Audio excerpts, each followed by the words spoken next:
विविध समस्यांसंदर्भात शासनाने धृतराष्ट्राची भूमिका घेतल्याने शासनाला जागे करण्यासाठी येथील मनसेच्या वतीने डोळ्याला काळी पट्टी बांधून 20 ऑक्टोबर रोजी जिल्हाधिकारी कार्यालयाच्या प्रवेशद्वारासमोर निषेधात्मक आंदोलन करण्यात आले। शेतकऱ्यांसाठी मका खरेदी केंद्र सुरू करावे, पंचनामे न करता सरसकट खरीप पिकांची नुकसान भरपाई हेक्टरी 30,000 रुपये द्यावी, तसेच बुलढाणा जिल्ह्यात ओला दुष्काळ जाहीर करावा या मागण्यांसाठी मनसेचे निषेध आंदोलन केले।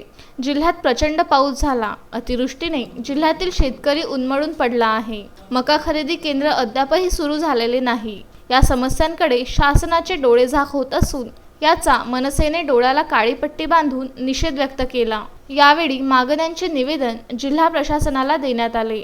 यावेळी मनसेचे बंटी नाईक, मनोज पवार, बाळराजे देशमुख, लक्ष्मण जाधव, शैलेश कापसे, अशोक पाटील, विनोद टिकार, दीपक राठोड, भगवत उगले, विनोद खारपास, शिवचरण खोंद आदी अनेक मनसैनिकांची उपस्थिती होती। प्रशांत खंडारे, विदर्भ न्यूज, बुलढाणा।